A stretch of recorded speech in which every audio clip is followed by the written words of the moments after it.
વિદ્યાર્થી મિત્રો નમસ્કાર. યુટ્યુબ ચેનલમાં આપ સર્વેનું હાર્દિક સ્વાગત છે. મિત્રો અત્યારે આપણે રિવિઝનના તબક્કામાં છીએ અને એમાં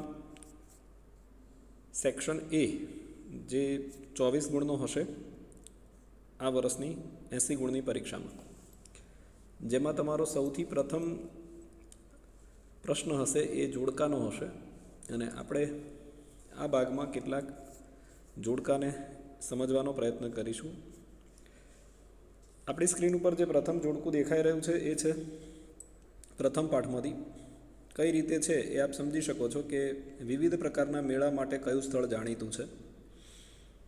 અંબાજી, જ્યાં ભાદરવી પૂનમનો મેળો યોજાય છે. ગિરનાર, ભવનાથ એટલે જૂનાગઢમાં જે ભવનાથનો મેળો યોજાય છે. ધોળકા એટલે વૌઠાનો મેળો ગધેડા માટે જે પ્રખ્યાત છે. અને આહવા જે ડાંગ દરબારનો મેળો યોજાય છે. એ જ રીતે પ્રથમ પાઠમાંથી બીજું જોડકું છે મોંગોલોઇડ પ્રજા, એટલે કે કઈ પ્રજા એ કાં તો કયા નામે ઓળખાય છે અથવા તો એમની અન્ય વિશેષતાઓના આધારે બનાવેલું જોડકું છે. મિત્રો અહીંયા ખાસ એ પણ તમને કહીશ કે અહીંયા માત્ર આપણે જોડકા જે આપેલા છે એટલા સોલ્વ નહીં કરીએ, પરંતુ એની વધારાની થોડીક માહિતી પણ આપણે આપીશ. એટલે જરૂરી એવું નથી કે અહીંયા જે આપેલું છે એ જ પ્રમાણે જોડકું આવે. એના સિવાયના એની આજુબાજુની માહિતીમાંથી પણ જોડકું આવી શકે છે. જેમ કે અહીંયા આપેલું છે કે મોંગોલોઇડ પ્રજા કયા નામે ઓળખાતી એ સેન્સમાં છે, તો કિરાત નામે, એટલે અહીંયા બી સાચું થશે. પરંતુ ક્યારેક એવું જોડકું પણ હોઈ શકે કે મોંગોલોઇડ પ્રજા એ ઉત્તર પશ્ચિમ ચીન તિબેટમાંથી આવી હતી, તો એ પણ આપણે યાદ કરવું પડશે. દ્રવિડો તો એ ભારતના મૂળ વતની કહેવાય છે. ઓસ્ટ્રેલોઇડ પ્રજા જે નિષાદ, એટલે કે એમને કોણ નિષાદ કહેતું એ પણ આપણે સાથે યાદ કરીએ તો આર્યો એમને નિષાદ કહેતા હતા. નેગ્રીટો પ્રજા જે ભારતના મૂળ પ્રાચીન નિવાસી પ્રજા કહેવાય છે અને એ નિગ્રો અથવા હબ્સી તરીકે પણ જાણીતા હતા. એ જ રીતે અહીંયા ફરીથી કેટલાક સ્થળો આપેલા છે જે કયા જિલ્લામાં આવેલા છે. અંબાજી તો એ બનાસકાંઠા જિલ્લામાં છે, જે અંબાજી માતાનું પ્રસિદ્ધ મંદિર છે. બહુચરાજી તો એ મહેસાણા જિલ્લામાં છે, ત્યાં બહુચરમાનું મંદિર છે. મહાકાળી તો પંચમહાલ હાલોલ તાલુકો, જ્યાં મહાકાળી માતાનું મંદિર છે. અને શામળાજી તો એ અરવલ્લી જિલ્લામાં આવેલું છે. એના પછીનું જોડકું એ રીતે છે કે કયું નૃત્ય ક્યાં પ્રખ્યાત છે અથવા કયા ઉત્સવો ક્યાં પ્રખ્યાત છે.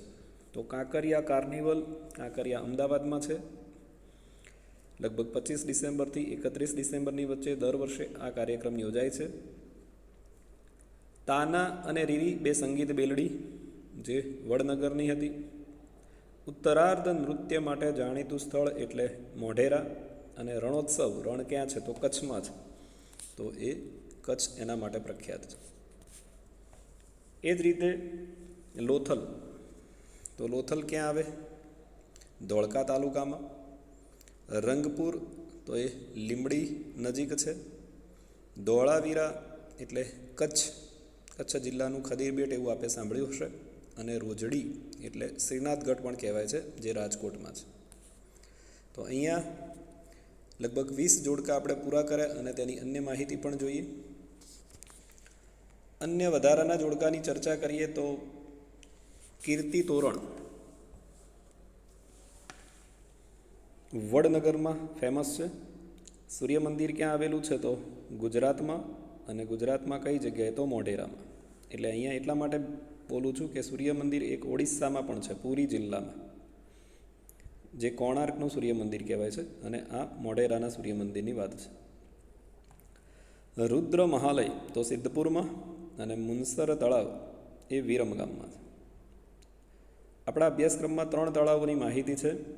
એક સહસ્ત્રલિંગ તળાવ જે પાટણમાં, મુનસર તળાવ એ વિરમગામમાં, અને મલાવ તળાવ એ ધોળકામાં. એ જ રીતે હબ્સી પ્રજા તો હમણાં જ વાત કરી કે નેગ્રીટો પ્રજા અને મૂળ આફ્રિકામાંથી આવેલી.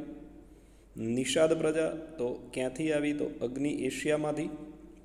દ્રવિડ લોકો, એમનામાં માતૃમૂલક કુટુંબ પ્રથા પ્રચલિત હતી. અને મોંગોલોઇડ પ્રજા, જેની હમણાં આપણે ચર્ચા કરી કે ચીન અને તિબેટમાંથી ભારતમાં આવેલા. અહીંયા પ્રથમ પાઠના જે જોડકા આપેલા છે એ પૂરા થાય છે. હવે બીજા ચેપ્ટરનું જડતર કામ માટે જાણીતો વિસ્તાર એટલે બીકાનેર. જરી કામ માટે જાણીતું સ્થળ એટલે સુરત. અકીક કામ એટલે ખંભાત. અને લાકડાના હિંચકા એટલે સંખેડા. આ સ્થળ વધારે જાણીતા છે, પૂછાય એવું જોડકું છે, તો આપ થોડું વધારે ધ્યાનમાં આ જોડકાને લેશો. એ જ રીતે સંગીત મકરંદ ગ્રંથની રચના કોણે કરી? તો એ પંડિત નારદ. આપણે યાદ હશે 900ની આસપાસ આ ગ્રંથ રચાયો, જેમાં 19 પ્રકારની વીણા અને 101 પ્રકારના તાલ વર્ણવેલા છે. સંગીત રત્નાકર, જેના રચનાકાર પંડિત સારંગદેવ. સંગીત પારિજાત, જેના રચનાકાર પંડિત અહોબલ. 1665માં એમણે આ ગ્રંથ રચ્યો હતો. અને નૃત્ય કલાના આદિદેવ એટલે મહાદેવ શિવ નટરાજ ગણાય છે. કયા સ્થળની કઈ સાડી અથવા બાંધણી કે ગાલીચા પ્રખ્યાત હતા? તો કાશ્મીર એ ગાલીચા માટે, પાટણ પટોળા માટે, બનારસી સાડી અને રાજસ્થાન બાંધણી માટે વધારે પ્રખ્યાત હતું. એ જ રીતે બીજા પાઠના જે નૃત્યો છે એ કયા રાજ્યમાં કયું નૃત્ય પ્રખ્યાત છે? તો ભરતનાટ્યમ. આપણે 100% યાદ હશે, તમિલનાડુનો તાંજોર જિલ્લો. કુચીપુડી એટલે આંધ્રપ્રદેશ, 15મી સદીમાં આ નૃત્ય ઉદ્ભવેલું. કથકલીનું મૂળ ધામ એટલે કેરળ. અને મણિપુરનું મણિપુરી નૃત્ય. એ જ રીતે ગુજરાતના કેટલાક જાણીતા નૃત્યો છે જે કયા વિસ્તારમાં પ્રખ્યાત છે? જેમાં ચાળો, તો એ ડાંગના આદિવાસીઓ કરે છે. તમને કદાચ ખ્યાલ હશે, મોર, ખિસકોલી કે અન્ય પશુ પક્ષીની નકલ કરે છે. મેરાયો એટલે બનાસકાંઠાના વા વિસ્તારના લોકોનું પ્રખ્યાત નૃત્ય છે. ધમાલ નૃત્ય કરતા સીધી લોકો, જે મૂળ આફ્રિકાના છે, અત્યારે ગીર સોમનાથ જિલ્લાના જાંબુરમાં વસવાટ કરે છે. અને શ્રમહારી ટિપ્પણી નૃત્ય, જે ભીલ અથવા કોળી જાતિનું છે. મિત્રો, તમે થોડુંક નોટિસ કર્યું હશે કે કેટલાક પ્રશ્નોમાં વધારાની માહિતી આપવામાં આવે છે. એટલે અહીંયા આપેલા જોડકા સિવાયની માહિતી પણ તમારે ધ્યાનમાં લેવાની છે, કારણ કે અહીંયા જે જોડકા આપેલા છે એ જરૂરી નથી કે તમારા પ્રશ્નપત્રમાં માત્ર જોડકા હોય. એ ખાલી જગ્યા પણ બની શકે, વિકલ્પ પણ બની શકે અને ખરા ખોટા પણ બની શકે. તો એ પણ આપણે ધ્યાનમાં લેવાનું છે. માત્ર જોડકું નહીં, પરંતુ એની આજુબાજુની માહિતી પણ જો આપ ધ્યાનમાં લેશો તો વધારે સારી તૈયારી આપ કરી શકશો. ત્યારબાદ આપણી સામે જે જોડકામાં આવે છે એ ભરતનાટ્યમ. એના માટે જાણીતા વ્યક્તિ કોણ હતા જે આપેલા છે એમાંથી? તો હેમા માલિની.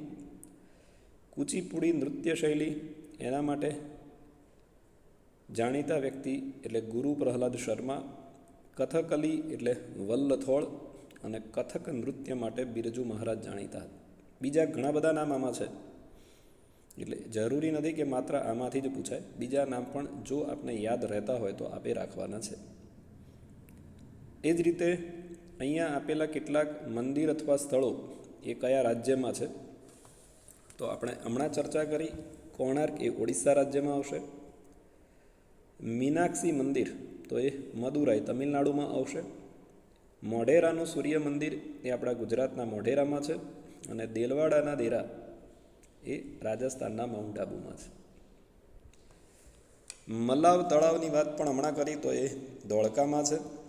રુદ્ર મહાલય ફરીથી રિપીટ થાય છે, એ સિદ્ધપુરમાં છે. સહસ્ત્રલિંગ તળાવની પણ આપણે વાત કરી, તો એ પાટણમાં. અને કીર્તિ તોરણની પણ ફરીથી ચર્ચા આવે છે, એ વડનગરમાં છે. અહીંયા ચોથા પાઠના જોડકા શરૂ થશે. કોણે કયા ગ્રંથની રચના કરી એની માહિતી આપેલી છે આપને. તો તુલસીદાસ, જેમણે અવધી ભાષામાં રામચરિત માનસ. મલિક મુહમ્મદ જાયસીએ પદ્માવત નામનું મહાકાવ્ય રચ્યું હતું. અબુલ ફજલે અકબરનામા અને આઈને અકબરી બે રચ્યા હતા, જેમાંથી અહીંયા અકબરનામા છે એટલે ઈ સાચું આવશે. અને મોહમ્મદ હુસેન આઝાદ કે જેમણે ઉર્દુ ભાષામાં દરબારે અકબરી નામના ગ્રંથની રચના કરી હતી. સંગીતની ગંગોત્રી કયો ગ્રંથ ગણાશે? તો એ સામવેદ છે. આપને ચોક્કસ ખબર હોવી જોઈએ કે સામવેદ એ તાલ અને લય સાથે, રાગ અને લય સાથે ગવાય છે અને એમાં ઋગ્વેદની ઋચાઓનું ગાન કરેલું છે. મહર્ષિ પાણિનીએ ઈસવીસન પૂર્વેની 4મી સદીમાં અષ્ટાધ્યાયી નામનો ગ્રંથ રચ્યો હતો. 1028 ઋચાઓનો સંગ્રહ એટલે ઋગ્વેદમાં છે અને સંવાદનું સ્વરૂપ એ ઉપનિષદમાં છે. ત્યારબાદ ગુપ્તકાલીન સંસ્કૃત સાહિત્ય છે, એના આધારે એક જોડકું આપેલું છે કે ગુપ્તકાળના મહાન એવા વિશાખ દત્તે કયો ગ્રંથ રચ્યો હતો? તો વિશાખ દત્તનું મુદ્રા રાક્ષસ, ભવભૂતિનું ઉત્તર રામચરિતમ, ભારવીનું કિરાતાર્જુનિયમ અને કાલિદાસનું શ્રેષ્ઠ નાટક એટલે અભિજ્ઞાન શાકુંતલમ. ત્યારબાદ મધ્યકાલીન સંસ્કૃત સાહિત્ય, તમિલ સાહિત્ય આધારે અહીંયા આપેલું છે. આપને ખબર હશે, જયદેવે એક સુંદર કાવ્ય સંગ્રહ ગીત ગોવિંદની રચના કરી હતી. કલહણનો રાજતરંગિણી જે ભારતનો સર્વપ્રથમ ઐતિહાસિક ગ્રંથ કહેવાય છે. સોમદેવે કાશ્મીરના ઇતિહાસને આલેખતો ગ્રંથ કથા સરિત સાગરની રચના કરી હતી. અને તિરુવલ્લુવરે જે તમિલના પ્રખ્યાત કવિ હતા અને એમણે પ્રખ્યાત એવા કુરલ ગ્રંથની રચના કરી હતી. ત્યારબાદ અહીંયા કવિ પોન્ના, કન્નડ સાહિત્યના પ્રખ્યાત કવિ પોન્ના, જેમણે જૈનોના 16મા તીર્થકરની કથાવસ્તુ શાંતિ પુરાણમાં આલેખી હતી. કવિ ચંદ બરદાઈએ હિન્દી સાહિત્યનો સૌપ્રથમ ગ્રંથ પૃથ્વીરાજ રાસવની રચના કરી, જેનાથી વીરગાથા યુગની શરૂઆત થઈ. કવિ કંબલ કે જેમણે તમિલ ભાષામાં રામાયણમની રચના કરી હતી. અને મુલ્લા દાઉદ જેમણે અવધ ભાષાનો સૌપ્રથમ ગ્રંથ ચંદ બરદાઈની રચના કરી હતી. આ જોડકું પણ આપણે ધ્યાનમાં રાખવાનું છે. ભારતનો સૌથી પ્રાચીન ગ્રંથ કયો કહી શકાય? ભારતનું પ્રાચીનતમ ગ્રંથ એટલે ભારતીય સાહિત્યનું પ્રાચીનતમ પુસ્તક તો એ ઋગ્વેદ છે. દ્રવિડ કુળની સૌથી જૂની ભાષા, તો આપણને એ પણ ખબર હોવી જોઈએ કે દ્રવિડ કુળની મૂળ ભાષાઓ 4: તમિલ, તેલુગુ, કન્નડ અને મલયાલમ. એમાંથી સૌથી પ્રાચીન એટલે તમિલ છે. મૃચ્છકટિકમ ગ્રંથ કોણે રચ્યો? તો શુદ્રક. અને હુમાયુની બહેનનું નામ હતું ગુલ બેગમ, જેણે હુમાયુનામા રચ્યું હતું. 5મા પાઠમાંથી આપણને માહિતી આપેલી છે. તો 5મા પાઠની અંદર વાઘભટ્ટ જે એક મહાન વૈદક શાસ્ત્રી હતા અને એમણે અષ્ટાંગ હૃદય નામનો ગ્રંથ રચ્યો હતો. ભાસ્કરાચાર્ય પ્રખ્યાત ગણિત શાસ્ત્રી હતા એટલે લીલાવતી ગણિત. આર્યભટ્ટ એમણે ગણિત શાસ્ત્રની એટલી બધી શોધો કરી કે એમને ગણિત શાસ્ત્રના પિતા કહેવામાં આવે છે. અને શાલિહોત્રનું અશ્વશાસ્ત્ર એ પણ ઘણું પ્રખ્યાત છે. 5મા પાઠમાં ટેક્સ્ટબુકમાં આપણે જોયું હોય તો ગણિત શાસ્ત્રની નીચે એક જોડકું આપેલું છે, એક કોષ્ટક આપેલું છે અને એની અંદરથી આ જોડકું લીધેલું છે કે બ્રાભ્રવ્ય પાંચાલે કયો ગ્રંથ રચ્યો? તો પ્રજનન શાસ્ત્ર. ચક્ર પાણીદત્ત ચિકિત્સા સંગ્રહ. વાત્સાયન તો કામસૂત્ર. મહર્ષિ પતંજલિ જે યોગ માટે પ્રખ્યાત છે એટલે યોગશાસ્ત્ર.